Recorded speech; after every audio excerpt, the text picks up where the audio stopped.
Hey there. Well, today I was able to come up with a root trapper pot, and as you all know, I love to use these root trappers or root makers, but I love using these on these pawpaws. And what I'm going to do is I'm going to grab one out of one of these tall one tree pots. I think I may go with this one. Got tattered a little bit. It's up against that fence, but it's still in pretty good shape. And what I want to do is I'm going to take it out of the pot. I'm going to have a look at the root system under it.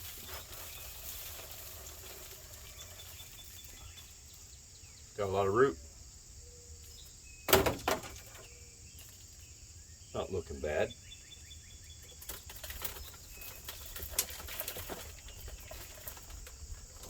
And I'm going to need some of this out of here. Not a bad root, but throw some dirt in the bottom of this pot, get it ready to receive. And you can see that taproot. Nice looking taproot. Some good looking fiber up in there too. But I'm going to go ahead and clip that taproot off. Won't hurt it. And while I'm at it, let me just set this down here nice and gently. It's wanting to fall apart pretty good.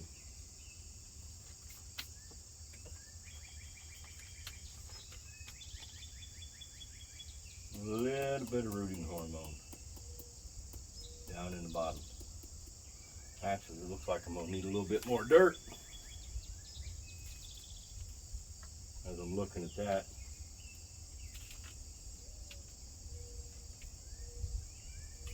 Fresh potting soil with some good amenities in there to help carry it on.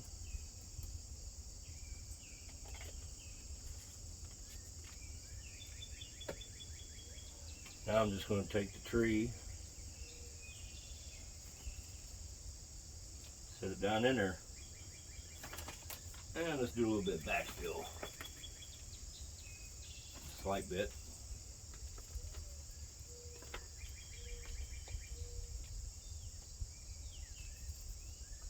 Now a little bit of rooting hormone around the edge.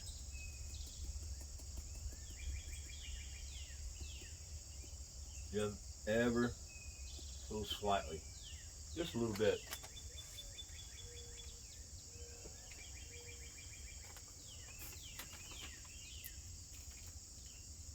Finish backfilling.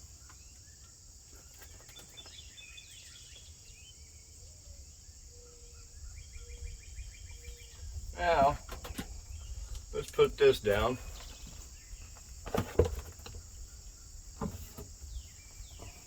I'll grab this other one.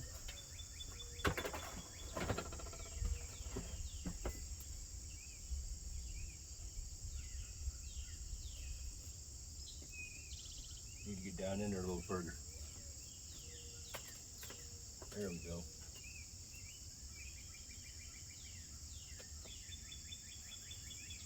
And grab my water. Got myself in the face.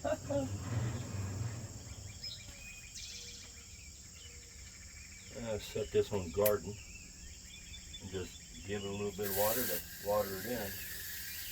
You know, I just showed you that I have no problem with taking that taproot out of the way and letting the fibers take care of feeding this little pawpaw.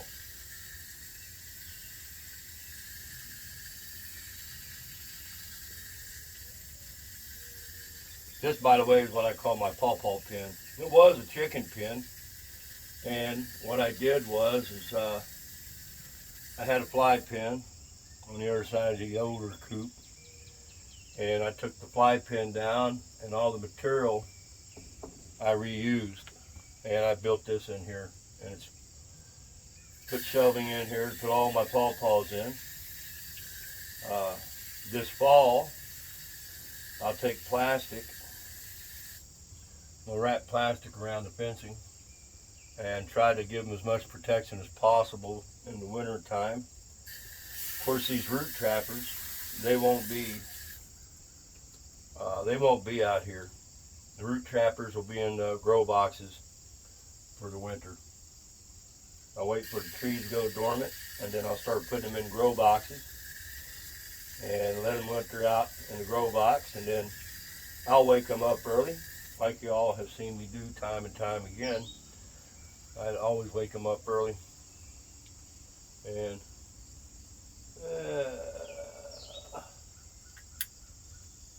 put this on flour again. Let's give these pawpaws a mist.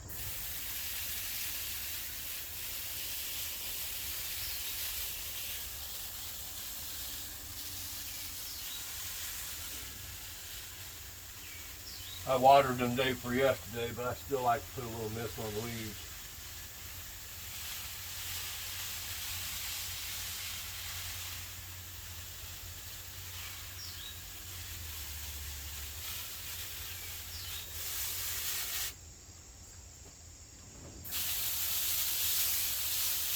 There we go.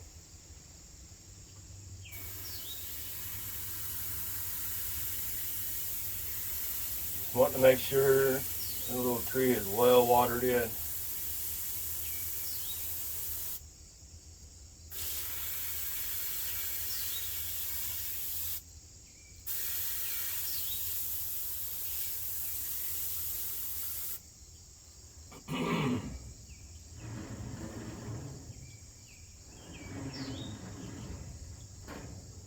You know, as you all know, I like to work with root trapper pots. I have my reasons for working with root trapper pots. I think that they cause the pawpaw to do much better than the tall one tree pots. Tall one tree pots are good. I'm not taking nothing from them.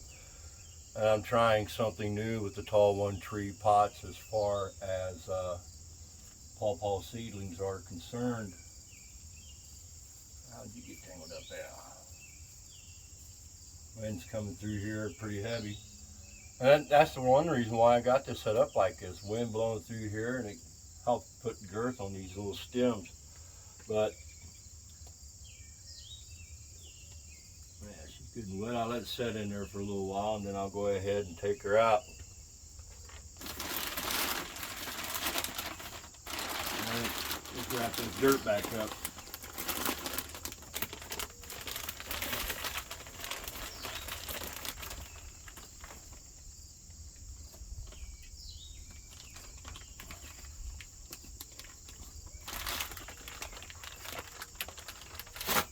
Now, while I'm out here, something I do want to show you that I did, and I'm going to do also this weekend.